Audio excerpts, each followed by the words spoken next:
Welcome to the show where we discuss the first of Marvel's Netflix miniseries and discern the truth about why this show stands above the rest.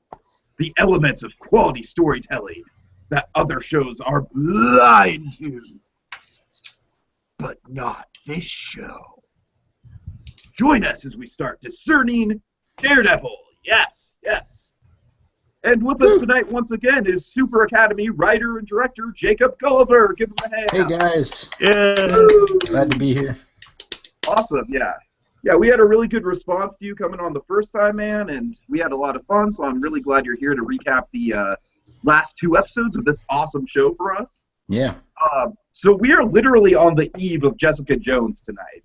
Yeah. Like, after tonight, we are going to have... Is it 13 episodes? I assume it's 13 episodes. It's 13. All right, we're going to have 13 new episodes of this Marvel TV universe.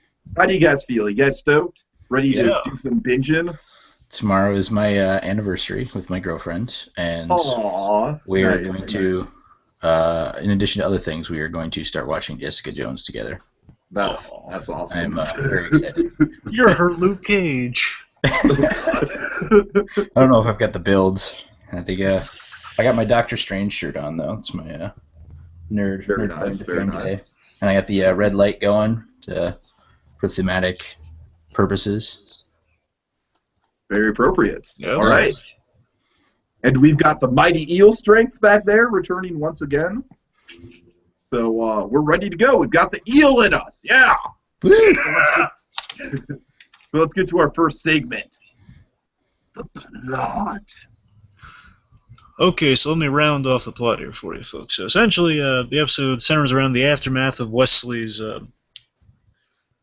Wesley's death. You know, and we see the effects on it from Karen and Wilson Fisk, of course. We see Foggy's on board to take down the Kingpin. You know, he's realizing, you know, this guy needs to be stopped. After all, he's a dangerous guy. Slowly coming around. Thanks to Ben, Matt finds Gal's heroin operation in order to get Kingpin to slip up, you know, take down yet another one of his organizations. Ben, using Rigoletto lead, tries running the story, but he gets fired by his editor, Ellison, thinking he's corrupt. Gal and Leland are behind the poisoning secretly. Bum, bum, bum. What a twist! Gal leaves for an Iron Fist show and or movie. Pretty much. And Ben is killed by Fisk, and it's heartbreaking. No, not Ben! And that's it in a nutshell. Good job. Good job. All right, now let's get to breaking down the characters one by one and discussing their arcs. All right.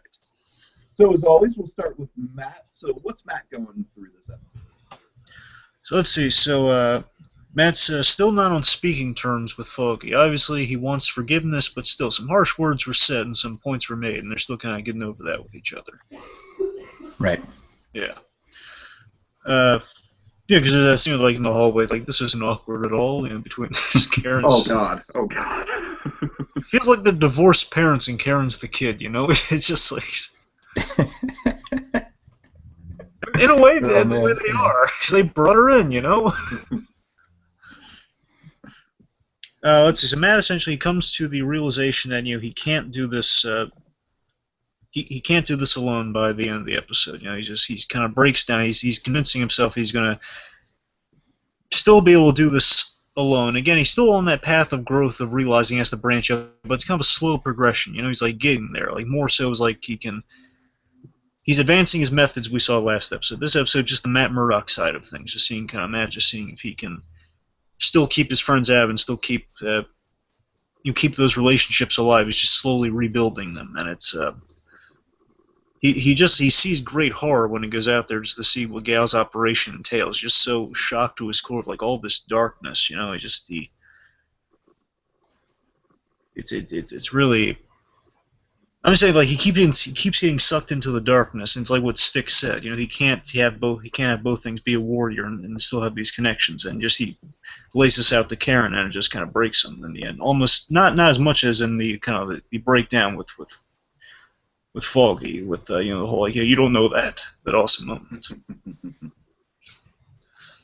So, Tiki, you like to weigh in? Yeah. Well, like you said, it's just kind of Matt just coming to terms. It's we made the really interesting comparison last episode with the Satan analogy, how this show was just really impressive. Literally comparing its main hero to Satan and just not only having it make sense, but be sort of inspirational. So I think this episode is kind of like Matt's, it's the 11th hour. It's the penultimate episode. So he's slowly coming to terms with what he's going to have to do. And, yeah. Yeah, it's a continuing idea. He needs to become a bigger man to become the bigger idea.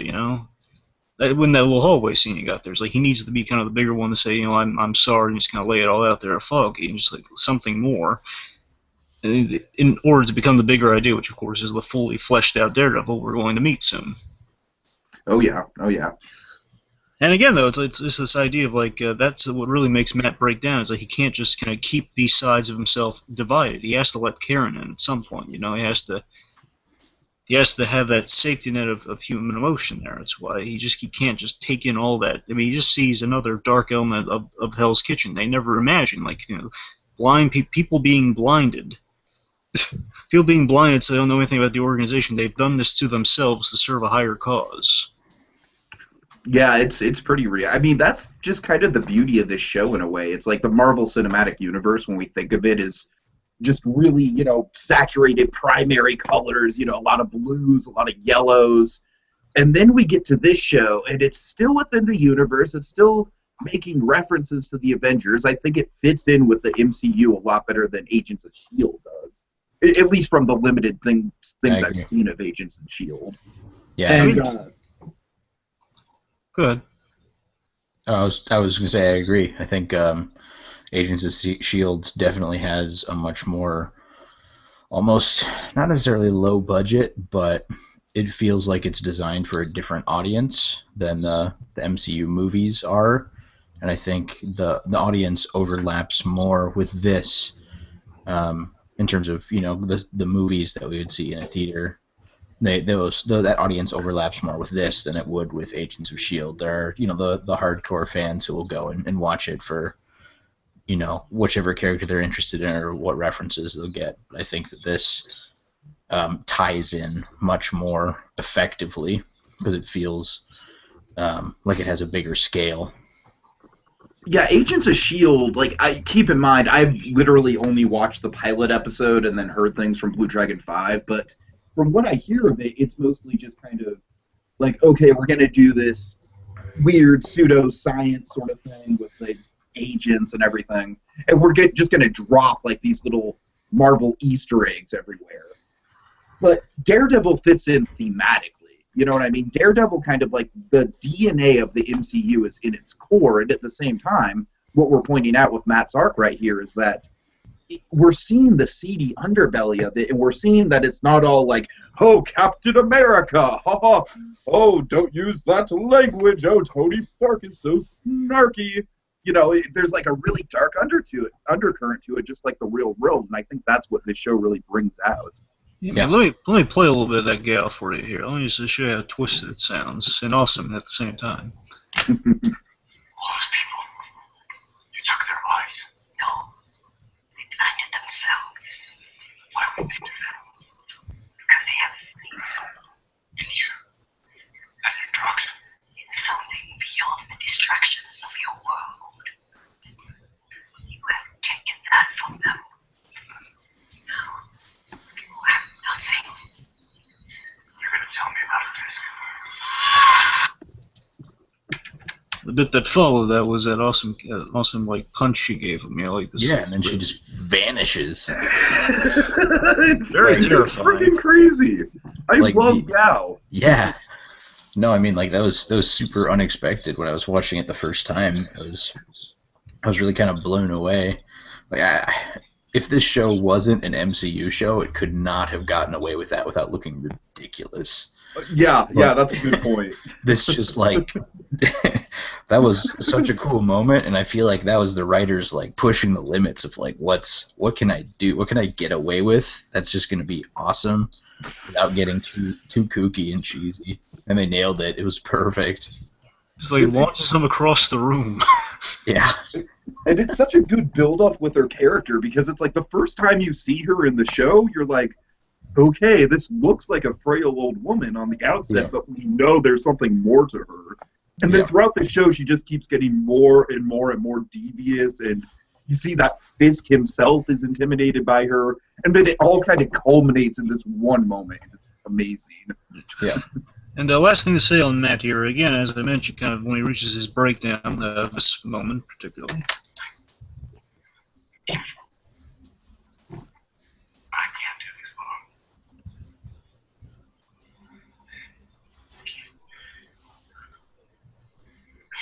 Can't take another step.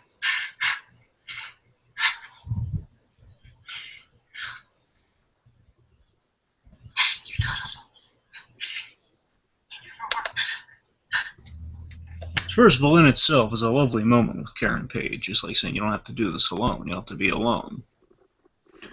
Yeah, and there's just so many elements, which we'll get to coming up with Karen, but there's just, I really love the dynamic that we have of Karen not knowing about what's going on with Matt and Falky, but just picking up on things. Yeah, it's just like Matt's arc at this point just needs to go to the place where he's looking for a way to prove Stick wrong and that he can let people in. Basically, what the big realization that this is going to play in really well, really excellently with Fiskar, especially next episode, is that they both come to a place where they need to realize that their weaknesses are actually their strength at the same time, and that's something Matt in this case uses to pull him back from the darkness, where Fisk, it's something that pulls him into the darkness. Oh yeah. It's a very interesting dynamic, and they're both kind of have a similar arc here. This is Matt's side of it, and then, of course, they both kind of reach their endpoints by the next episode, which we'll see. Okay, so who do you want to move on to next? Karen? Sure, let's go to Karen. All right. So, yeah, Karen, once again, it's like we have that cold open of her after the killing of Wesley, where she's just, she's drinking herself to sleep. She's taking a shower to kind of wash off the filth that Hell's Kitchen has kind of put upon her. And I mean, it's like I really admire what they did with the Karen character. We went all into it with the last episode, because last episode was really the Karen Page centric episode of the season when you break it down. Mm-hmm. But Dragon, you made the perfect analogy with that whole kid with divorced parents thing, because that's totally what she's going through here. Yeah, and it's just her coming to grips after this dark. Yeah, this show has a mastery on Aftermath. They really know how to sell it in one episode. Well, if you break it down, a lot of the episodes are Aftermath episodes. It's kind of fascinating that way. Yeah, and now Karen Page's character, she has a dark past. That's kind of her thing. It's just kind of another element adding to that, which they've hinted at in some of the early episodes this season, that she's done things in her past she's not proud of, which implies some dark history there. Mm-hmm. We might see in season 2, but this is yet another thing. Again, she keeps it secret. Again, in the pilot episode, she's keeping secrets, and she doesn't tell anyone the fact she's killed Wesley and done this dark thing. That's why she's drinking her. She's drinking to mask the pain. Just to kind of calm her nerves. Again, a little similar to the Scotch in episode 2. Yeah, tying it all back for sure. And she just feels it's all this frustration coming out from how she feels shuffled to the side there, of she's out of this battle between friends, and she can't do anything to help either side. She's just frustrated by it, and it's kind of put her to a boiling point. And of course, the fact getting almost killed by Wesley. I mean, it's no wonder she kind of reaches that breaking point. You feel for her, you really do. I mean, you get this awesome opening to this episode, just taking time to see her, as you mentioned, you just kind of wash the filth off, which Wesley said, by the way, last episode, that he hates how kind of the filth of the city clings to your skin. Mm-hmm. It goes a little something like this, just as her worst nightmare plays out. I mean, she's imagining these grandiose nightmares with Wilson Fisk like this. It's a difficult thing, taking a life. Feeling of the weight, responsibility, all the years the person you murdered has lived. Moments that they've cherished.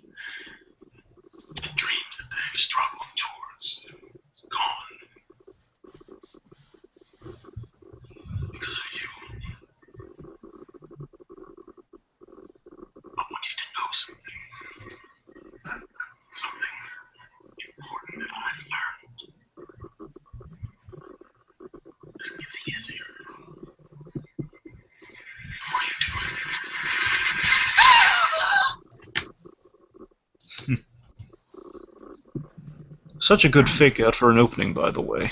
Mm-hmm. You guys, were you guys convinced that it was real when you first saw it? I don't know.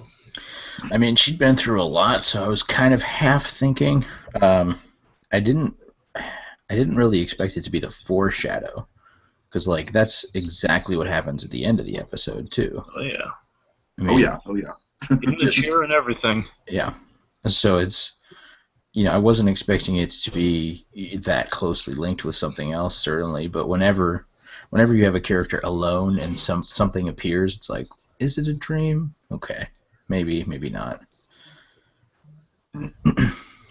It's such a realistic portrayal of someone who's had to kill someone, and just it's not really in their nature. Like she's bluffing about the whole shotgun thing. Well, then again, she might not be, depending on where they go in season. Well, we don't know. Yeah. Fair enough. But still, I like how Karen is also kind of like, again, kind of a Kramer versus Kramer moment with Matt Murdock. But no, seriously, she is kind of like an angel of mercy to Matt almost. Just kind of like allowing him to kind of, break down in her arms like that. Saying, hey, you don't have to be. Yeah. She goes through so much, and yet she still doesn't change. She's still kind of, at her core, like she is that kind of that open, emotionally open Karen Page we want her to be. And still, like, she's such a strong character, she can still shuffle that darkness to the side for now because she knows where she's needed. Well, I would say her character arc throughout the whole season has just kind of been going from being the place of being the victim, having to be saved by Daredevil, to, really coming into her own in terms of, I'd say out of anyone, she's really the most vocal about taking Fisk down. I mean, Matt might... Oh, she is. Matt's pursuing it, for sure, and he's pursuing it hard, but she's the one who's out there rallying it. Yeah, of course, she's the one who talks Ben into, ultimately publishing the story, or doing whatever he can to publish that story, which gets him fired, and, of course, kind of puts him on the path to his end. You gotta remember, Karen Page, she motivates every event in the show, because she's pursuing Fisk so steadfastly, that's why, some characters are meeting their ends, that's why Wesley's dead, and a lot of chaos coming from our little Karen Page. Yeah. So let's talk about Foggy. Let's talk about Foggy. Sounds like the name of a sitcom. Or, hey, I'm blind Matt Murdock. Look at me, I'm blind Matt Murdock. One of the most hilarious lines from that episode. Okay, so seriously, what's going on with Foggy now? We see Foggy using his ability to reach the people of Hell's Kitchen to remind, Marcy of her ethics. So we see, Foggy using the charm, or the Foggy Bear charm, as she likes to think. Whenever she says Foggy Bear, it's a less Fozzie Bear, but more like Huggy Bear from Starsky and Hutch, I think of. Oh, man. I did not need that image, but thank you. Yeah, are we going to have to imagine a scenario where he's... I won't even go. I mean, Eldon Henson's a good actor, but I don't know. Daredevil, the 70s. Well, you think they'd have him in the yellow costume then? Yes! Yeah. Be awesome! Okay, anyway, who was it who did that costume? It's somebody super famous that I'm totally blanking on. Who drew it? Yeah, who was the first Kirby? one? No, the yellow costume. No, I thought it was Jack Kirby. No, anyway. I'm Googling it right now. Sure. So let's see anything else on Foggy. Well, he thanks Karen. At the beginning, we had this really great interchange between him and Karen. Like he's thanking Karen for the reality check, but at the same time, he knows something's off with her. So he still hasn't really lost a step in knowing, having befriended, having also had some vested romantic interest in Karen Page. He knows when something's off with her. Like she smells like a distillery. He knows something's wrong with her, and she's not telling him. And it's. No, you're right. It was Jack Kirby. You're totally right. My bad. What do you think of Foggy's arc in this episode? Hello? Yeah? So what do you think of the arc? Well, he doesn't have a lot of screen time, but it's fine. I think it's nice that he's coming back when he's needed, despite the fact he hasn't resolved all the issues with Matt quite yet. I think this is the part where, Foggy puts on the big boy pants and he says, you know what, I'm going to frickin' do it. I'm going to go out there and put everything out there, and I'm not afraid anymore. And he does it in a very sideways, Foggy way, but I think that's what he's thinking, that's what he's trying to do, even if he's kind of, passive-aggressively bumbling his way through it. So I think it's a good bit for him. He doesn't get a ton of screen time, but the bits he has on screen, do kind of lend to that growth as a character and coming into it and saying, well, if Matt can frickin' do this, I can frickin' do this. Not like he does. I'm not going to do that. No, I'm not going to do that. But I'm going to do this too. Yeah. So I guess then we should transition to Ben. Oh boy. Get the inside out tissues ready. Yeah. So Ben up to this point is always like really with this episode you got to backtrack to the kind of beginning of Ben's story that he now feels useful in that he's kind of doing one of his last great stories here. He doesn't know it's his last, but he's kind of working on this story. He's helping get the leads and everything. He's bonded with Karen over all this time. He's kind of expanded his horizons. He has a youthful zeal in his eye again. Back to the kind of the reporter days and his big thing like competing against kind of evolving times. That's been his runner here, and I love the speech between him and Fisk that really gets to the heart of that. Aging in the ever-changing Hell's Kitchen. Yeah. Oh yeah. The tragic part of his character, I think, is just the fact that he's just coming into his own, and he's just getting to this place where he's, really getting confident, and then, bam. I don't know. He takes his moment of change, and Exactly. The moment he does that, that's where it all comes crashing. The moment he is so steadfastly saying, I'm never going to do a blog. I'm not. That'll be me surrendering to the times. The minute he does that for the greater good, Kaputski. Yeah. And it's sad. It really is. Yeah. Especially as the leaving his wife behind too with that too. It's just you feel so bad for him. Go ahead. Yeah, go ahead. I have a little aside for this sequence where he's leaving the paper and then going. It's my one real qualm with the episode as a whole.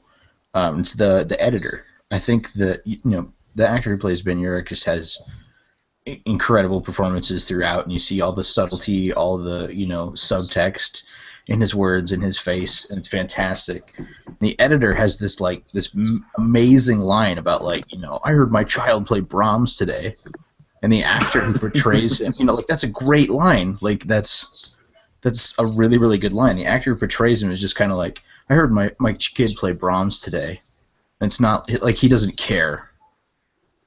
And but it's still supposed to mean that he cares in it, and just the actor who's playing Ben Urich is just acting circles around him, like he's in the scene, everything's great, and that scene is so important because it's supposed to reveal the differences between those characters and the way that they think, and it's supposed to plant all the seeds for Ben's eventual progress into the blogger that he wants to become with this new story, and just how little that actor seemed like he wanted to be there that day just really took me out of it. I was really frustrated with that. I don't know. The idea is supposed to be ticked off at Ben Urich, because the idea, right after that, when he kind of just lays the truth on him, is like, the reason I haven't printed this? Because it sucks. It's like, your stories, they aren't good anymore. I've kept around as a pity. It's just so he's been kind of trying to help Ben out, trying to keep him around, trying to, show respect to the older generation there, but he's trying to, put him in Netter's position. So why doesn't he lose it?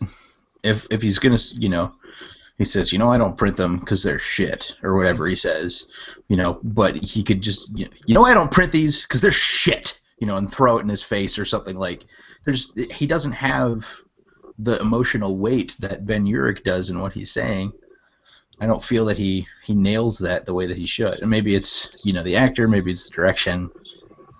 I think the actor was kind of coming at it from a place of maybe apathy more than really being passionate about it. Because I think at this point he's just really fed up with Urich and just really just like, oh, I'm done with this guy. This guy's just like, I've given him so many free chances, and he just keeps getting into these situations. But Plus I the will, idea.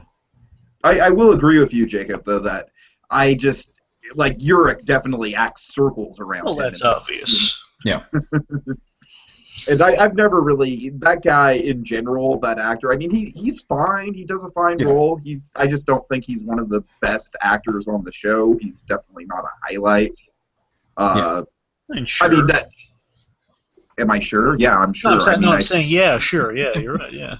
Oh. Yeah, and like I said, I don't know if it's just the acting or if it's the direction or what is it that, is causing that issue.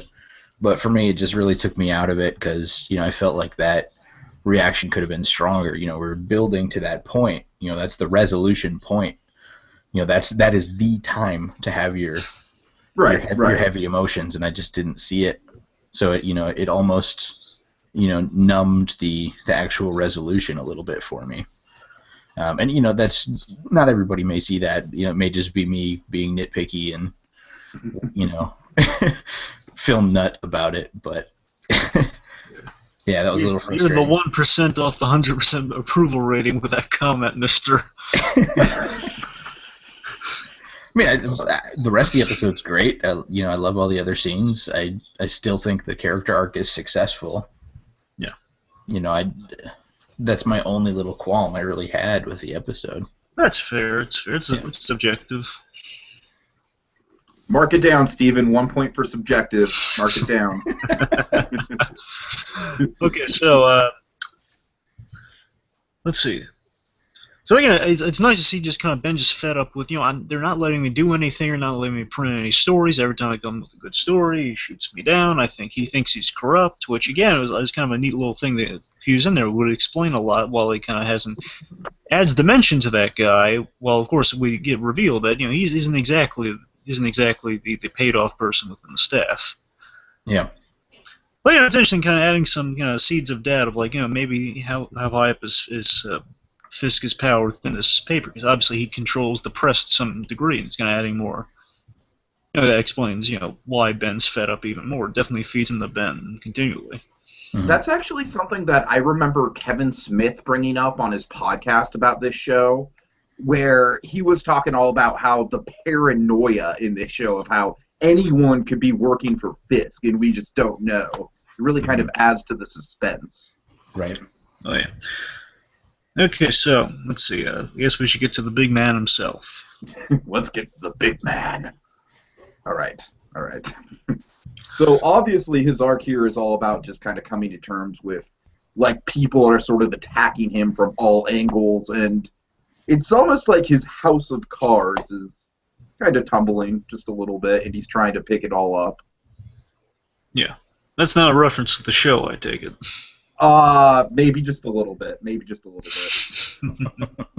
Anyway, yeah, it's again, as I mentioned with Matt here, the paralleling arcs, which of course is probably the best thing about this show in many respects. Just how they have our protagonists, our antagonists having so much in common that when the lines blurred sometimes, it's astounding. As we mentioned many times before, it's Fisk here, he realizes Vanessa is not not as an emotional weakness, but as legitimate motivation to fight for it. I mean, that fuels his fire. It's like, he says, I'm going to move her, I'm going to get her somewhere safe, it's like, listen, Vanessa, I care about you, I do, and I'm going to move you there. He says, well, no, you're going to show these, again, just Vanessa taking that route that we love her for, not just being like the whole, not being a Skylar White, being... Vanessa is literally the anti...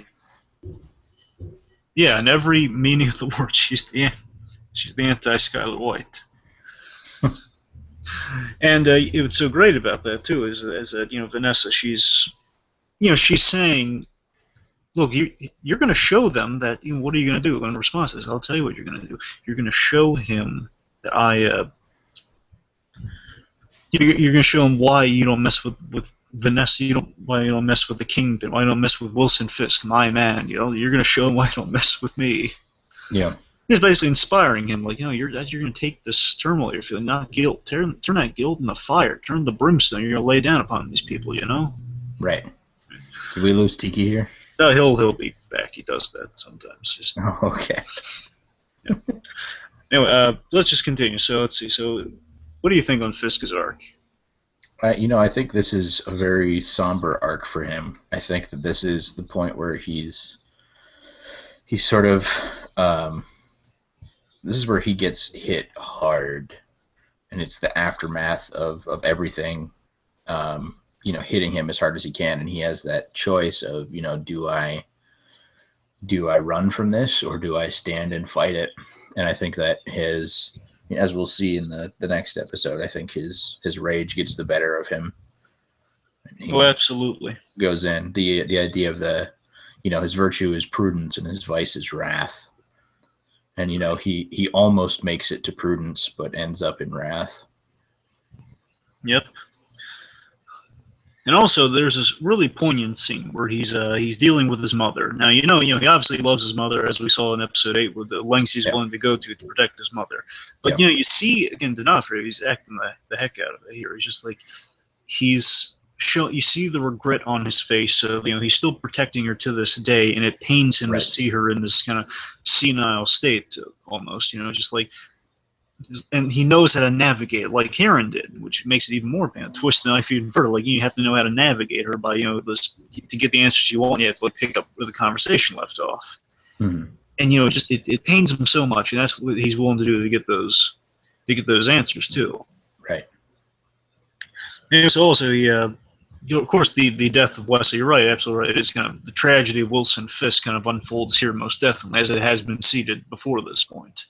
It's just like driving the nails in deeper for his coffin of, the humanity of the hope of Wilson Fisk is now just becoming like the whole, there will be no hope for me, and I'll just, I'll take what I want. I won't earn it from the people. Right. And of course, he in the end he kills Uric because he's a dangerous loose end. He kills him logically, but also the emotions factoring in there. Again, he's kind of taken what Vanessa kind of told him. Use that as motivation. In terms of Wesley, Wesley's dead, and all the things are crumbling down around him. He's taking that frustration, and of course his mother being the target of Ben's attention there. It's just he's absolutely infuriated by that. Yeah. Like he respects him, and he emphasizes with him, but and maybe on some level he actually emphasizes with him in that his wife is kind of in the same position as his mother in some respects. Having memory deficiencies. Yeah. Oh, totally. Fisk. That's the great thing about Fisk is the fact that, in spite of just being kind of an evil maniac, he's also got a sensitive teddy bear sort of side to him, where he empathizes with people. He sees the people's struggles, and he kind of picks and chooses what sides to emphasize with. And he's still going to kill you. Don't get him wrong. He's still going to kill you, but still, he feels for you, too. Yeah, but overall, the arc, Tiki, what do you think? Overall, I think you guys did you were talking about how just things are kind of crumbling down around him. I think that's very much it. It's like Kingpin, for the first time in the show, is sort of realizing, like, oh, man, these things that these people have been doing are finally coming to a head, and I might actually be caught with my hand in a cookie jar, and I need to prepare for that. He's stuck in the honey pot. Oh, yeah. Okay. Winnie the Fisk, Winnie the Fisk. Oh, bother. Yikes. Vanessa, help me get this honey pot off my head. Wesley's like Piglet with glasses. I need to acquire some property in the 100-acre wood. We don't say his name, Eeyore. We don't say his name. And of course, like rabbits, like Meow or something. Owl is literally the owl. Wesley is Christopher Robin. Yeah, Wesley's Christopher Robin. Well, no, I was thinking he's Piglet. He's kind of a little associate. Yeah, there you go. Yeah, it's a good comparison. Okay. So, and Foggy's Christopher Robin, and it's all his drunken hallucination. There we go. Oh, God. Child drunkenness. So this is what happened right after the ending of Nelson versus Murdoch. He went to a bar to get hammered. He wandered out, and he would happen upon a store filled with television sets that were playing Winnie the Pooh. He was passed out. And then I just imagine like a whole wonderful magical land of Winnie the Pooh equivalents to his pals now. Jeez. Okay, that needs to be an episode now. Especially because they're owned by Disney and they can totally do that. Yeah. Okay, so are we done with the arcs? Yeah, I think so. Okay, so now let's move on to the segment where we ask the question, where did the episode go? What did the episode do that stood out from the rest? Where did it dare to be different? Yeah. All right, so this is basically That was a where we good talk card. about all the... Nicely done there. Good art. What? I like that card. Thank you. I literally did like 5 of these, and it was so hard to fit the word different onto it with the double D thing. Yeah. It was a challenge. It's a good look. Okay. I like it. It's very like, I don't know. It's got heart to it. It's got a little bit of the slanty letters, so it's Right. Yeah. I try. Good. Yeah. Okay, so where did this episode dare to be different? So let's see. The episode really takes its time in repairing the relationships. As we mentioned, we see Foggy and Matt, they're not quite there yet, but it's not just dragging on. It's like, oh, are they not over it yet? It's like, you understand, it's like they're getting there, like they're in the same room together. And the episode's kind of about just kind of Matt's side of things, kind of Foggy's side of things, getting things done, being proactive. I'd say just in general, everything involving Gao is just pretty much like really, really good and really sort of stuff you wouldn't expect. We have the chase scene, which we'll get into in the blinding moments of awesome. The sense of loss is amazing this episode. You really just like which we'll put some pins in. Obviously the Wesley scene, and of course Ben. Of course. You feel that loss. But I'm saying, everything with Gao, like we have that whole the slave warehouse thing. Essentially, is just that's something that you totally wouldn't expect to see in the MCU. And as we've been pointing out, this show is just really good at kind of taking those dark elements and inserting them into this kind of thing that was once all bright and colorful and pop culture-y and whatnot. And it's still, it's still really fun, but it's fun in kind of a more visceral sort of way. Yeah, they really cleverly worked off the important, basically killing off the important character, and they made it count, Right. I never saw Ben Urich getting killed. Yeah, what do you guys think of that? Let's talk about that, because that was definitely, I think that was probably one of the bigger shocks of the season in terms of people thought this guy was going to have like a multi-season arc. Because, essentially in the comics, he is kind of Daredevil's Jim Gordon. He's the informant. That's what he does, Mm-hmm. Right. I think that by the time, he gets home and we see him sit down at his computer, I think we know what's coming at that point. But when he gets fired from his job, I don't think we see it yet. As we build up that connection with his wife, and as he gets home, I think it becomes more evident. Okay, he's not going to last. Whether it's now or it's later. That's too much of an emotional hook to. They wouldn't spend that much time on it if it wasn't going to be, to stab you right in the heart right after that. Yep. What just really drives the knife in just all the more deeper? What it is? Like the last shot's like Fist stepping on the cracked picture of him and his wife. Come on! Yeah. Give me the inside-out tissues, right? I'm not even going to let this family have this memory. Yeah. You want to visit my mother? So much for cherished possessions. Oh, God. People just have no courtesy these days when they kill you. No courtesy for your stuff after you're dead. Come on. A hallmark moment from Wilson Fisk.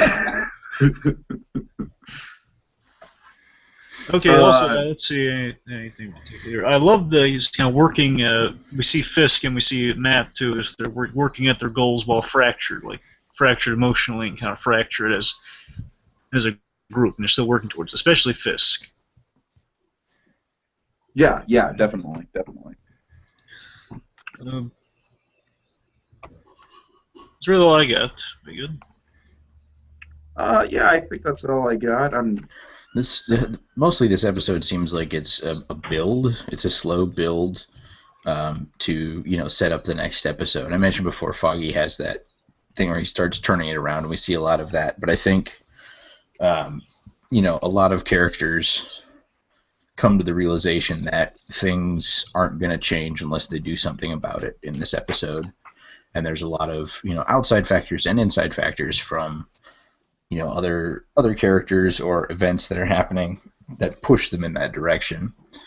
So I really think this episode is each character deciding what is, who am I, what do I stand for, and how best do I fight for what I believe in. So I would say I wouldn't say it's necessarily super different about it. It's fairly expected, but I think the method in which they get there, the ideas that the characters come up with, I think that's the different part about it, because it could be, that idea could have been very, very generic episode, but we ended up with something that's very interesting and unique. Yeah, totally. I mean, a lot of TV series do kind of that whole slow build to the finale, although with Game of Thrones, they've kind of thrown that off a little bit, where a lot of the times they'll do like episode 9 is the huge one, and then episode 10 is, the slowdown. But in general, yeah, I mean, it's not super unpredictable, but at the same time, they handle it in a way where you're still really engaged in it, and you're still like, it's just kind of like this slow building sort of precipice to the finale. It's like just this grand sort of like, all right, this is what all the stakes are, we're laying it all on the table, and that's what the show does a good job of in general, just sort of building that all up. You get emotional moments like this in the episode, you get like...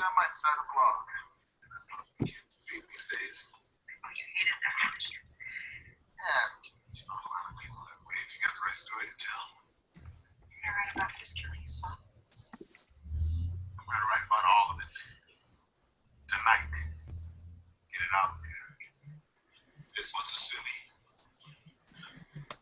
There's a couple decent lawyers. It has to. I'll send you the link when it's up. Go from there, okay? Go ahead, boy. Good night. Last words she ever spoke to him. Yeah, that was the gut punch moment for sure. Yeah. That's so funny. Here's what's amazing about that. They got away with that twice. What was they the get first away with time? I'm saying another emotional last words on a phone call thing. But so you don't worry. Even though they weren't last words, remember we kept literally a similar moment last episode. Yeah. Right. Yeah, look, it might have been curtains for him then, and he was pulled the rug out from under you. They do it a second time, and now it's actually gone. Right. I think that moment when he's like, "I'm going to write about all of it tonight." That was the moment where, in the back of my brain, I went, "Ah, crap." Like for a moment, I thought we were going to get like the moment from Daredevil, where he's just he's just from the movie, where he's just pushing like, "Okay, delete. I'm not going to print this." Yeah. But no, Right. It's much darker ending for that delete. Oh dear. Okay, now let's move on to the moments in this episode that really stood above the rest and left an impact on us. The blinding moments of awesome. All right, who wants to go first? I can go first if you want. Go ahead. I would say that, and it sounds like you guys had some love for this scene as well. The a lot of love. Yeah, the tracking one of Gao's, heroin makers, or whatever it is whatever drug it is that they're making. Yeah, like the steel serpent-based drug. It's heroin. Right. Yeah. Yeah, heroin's fine. Yeah. I think that whole sequence is so reliant on sound. It's just, he says nothing for almost 2 minutes. There's almost no dialogue. It's just, listening and seeing what's happening on screen in concert with the sound. One of the biggest things that you're taught as a filmmaker is the concept of show me, don't tell me. Oh, yeah, definitely. It could easily have been, a scene where, we heard him, like, overhear somebody say, oh yeah, it's the warehouse is down on blah, blah, blah, blah, blah. And then like him just running in, but instead he's doing this legwork and seeing the way that he goes about it by listening and figuring out, okay, this is this person, this is where they're going, this is what the car engine sounds like. I'm gonna track on the roofs, then I'm gonna listen and see where they're going. That's just awesome. The motion on the rooftops and the intercuts between the car down at street level and him running on the roofs is just perfect. Again, another scene that could have looked, really sloppy or cheesy with him leaping from roof to roof, but ended up looking really nice. Yeah, again, it's like a superhero cliche almost. That's kind of right. on its head. Okay. And then, especially at the very end, him hearing the sequence of the knocks. And then using that later on, just like the little tiny grin he gives, like, yes, this I can do. Also, there's that great shot where he emerges from the shadows, because he just like a little slit of face on there. He's like walks through. It's all darkness, then only the face slit. Yeah. Mm-hmm. So Tiki, why don't you go next? Okie dokie. So my moment's actually it's relatively small in the grand scheme of things. But it's a beautiful moment. Oh yeah, it is. It absolutely is. So I just love the fact that Kingpin at this point, like, he's got Vanessa in the hospital, and he's still like checking his phone like anyone would, like any normal person would in a situation where you expect your friend or the person you care about to be back, and they're not back, and you're wondering, like, where did they go? What happened to them? Your mind just starts racing. And in that moment, you can just really relate to Kingpin. But then the moment that sells it is when he does find Wesley's body, and it's just worst case scenario. It's exactly what he feared. If I may. And yeah, go ahead. What happened? You got a call last night at the hospital. From home. I don't know. He asked for the keys to the SUV and my gun. You let him leave. Alone. He ordered me to stay. He wanted as many men on you as possible.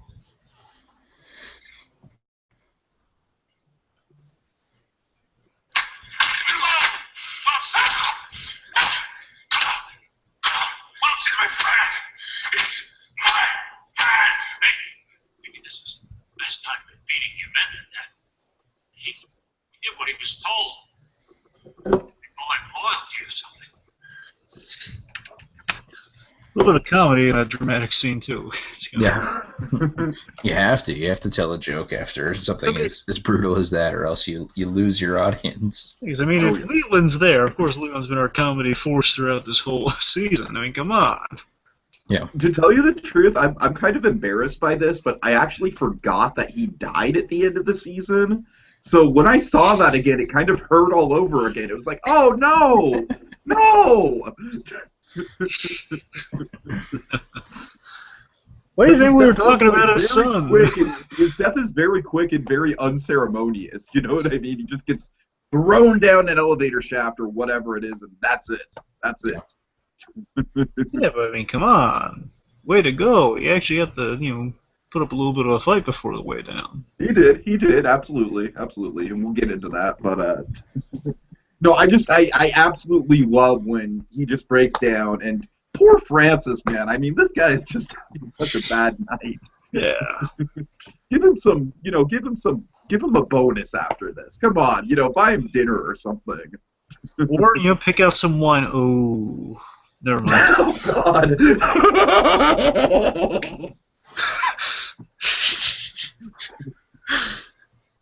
Sorry, Wesley. No, but seriously, it's such a moving. What follows that is just so great. It's like Fisk just like sitting beside his friend. He just like orders Leland to go, and just sitting beside him. Again, essentially his brother is right next to him. Essentially, I mean, come on, his brother, and in some ways a father figure, because again, he was kind of the emotional support he had. That again, he's kind of a man child. That's the idea with the Kingpin. He's that 8-year-old kid. Right. Yeah, that's very true. I never really thought about it that way, but when you put it like that, yeah, even though they are around the same age, I could see that sort of dynamic, kind of. Yeah, I mean, regardless, he's his brother, but in a little bit of a father figure in there, too, because he had a crappy father, too. Mhm. Let's not forget that. Yeah. He's not. That guy's No, not. I don't think we're going to forget that anytime soon. That guy's no Greg Universe. Come on. Well, come on. I mean, Greg Universe is a hard standard, but that guy isn't even like Scrooge McDuck. I mean, that guy's just awful. Yeah, actually, Bill Fisk is kind of the anti-Greg Universe when you think about it. But Greg Universe is just amazing, and Bill Fisk is just terrible. Yeah. But seriously, it's just this moment where he kisses him on the forehead. It's like, and then he has to reach into his pocket. You know, like it must pain him to do that. Like, you know, sift through the pockets of his dead friend. Oh yeah. Very sad. And it just really gets me in the gut when he's like, he was my friend! And of course, he's having a blow up, but at the same time, it's just like, again, your heart really goes out to him. It's like, this isn't how anyone would react in terms of like beating this guy half to death. But, you know, we would be very, very distraught over something like this, and it just kind of like, it leads to the humanity of Wilson Fisk, which is fascinating considering what an evil bastard he is at the same time. I mean, that's how he processes these things. You know, that's how he goes. He has to be an emotional outburst like that. And it's him is that still unstable kid at the core. Oh yeah. But yeah, it's a big moment. All right, so my moment would be the kind of one in the room here. Ben's death, and you know, it's such a well-written scene, though, just like showing him the due respect and such. I'll just play a little taste of that here, and not the whole thing, but basically there are some very profound lines within this. I'm going to play a little profound line, then of course the final moment of Ben Urich, which is very sad.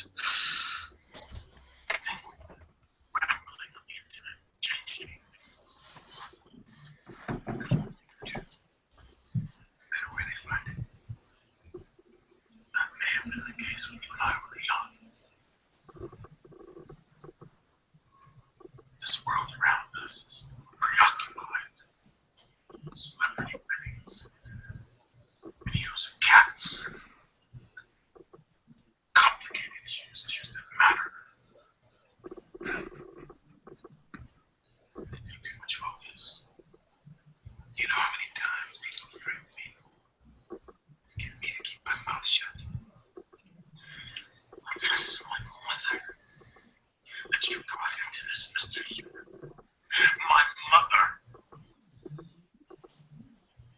Oh boy. So I am not here to threaten you. I'm here to kill you.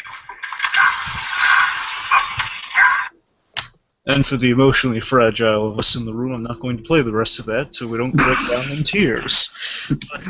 But seriously though, it's such a well-written scene. Like he appears from like turns around and he's just there sitting in the chair, and he says like he plays it off as an interview. Like, well, if you ask me any questions, I'll give you the honest answer. It's up to you whether you believe them or not.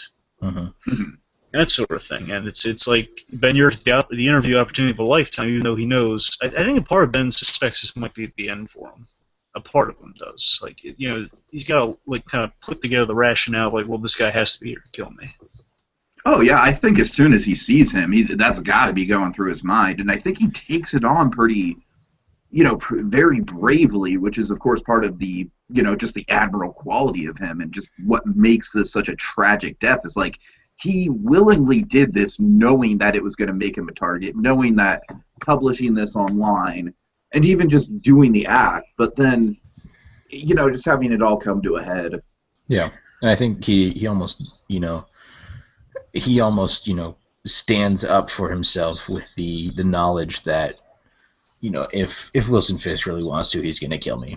And, you know, all I can hope is that, you know, I go down remembered as the guy who stood with his principles, and that, you know, Wilson Fisk definitely gets my murder hung on him, and that he goes to jail for that, if nothing else. You got to remember, because everybody else knows that I'm here and that, you know, I'm working on this. I have people who can corroborate that.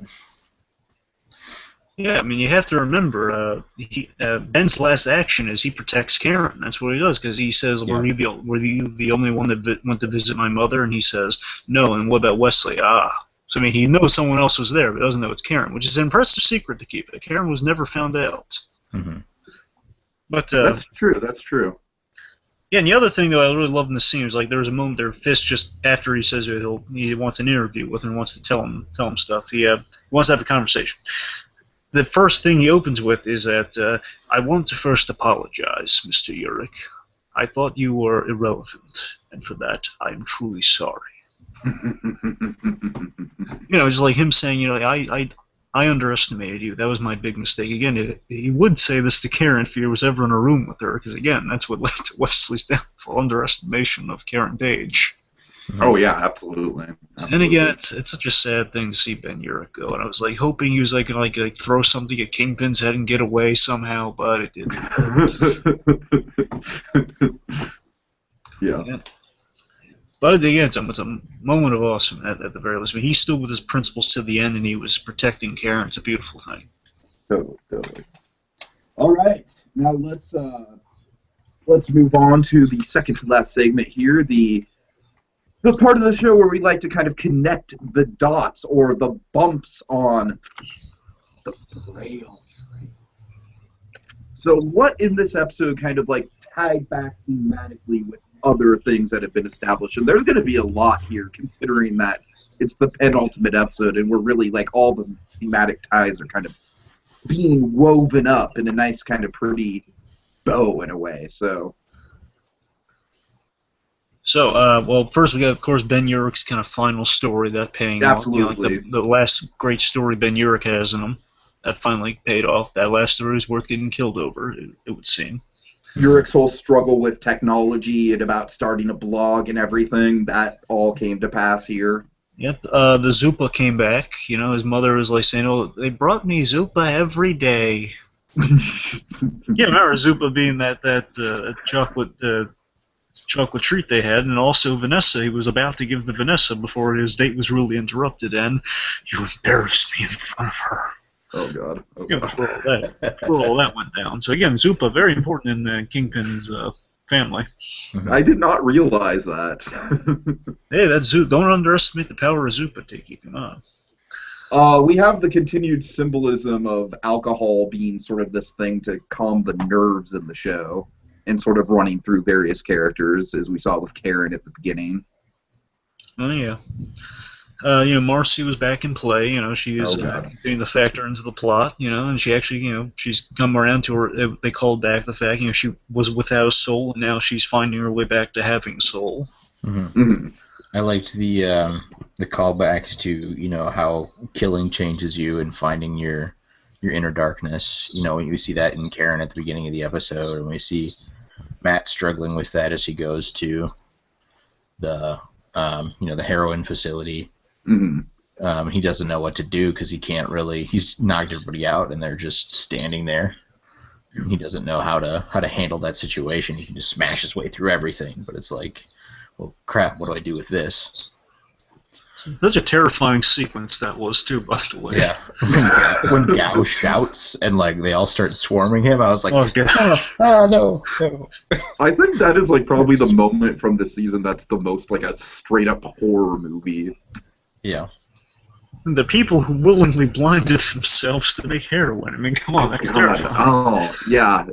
You literally could make a whole movie out of that. It'd be creepy as hell. Of course, that has to hit Matt close to the chest. Come on.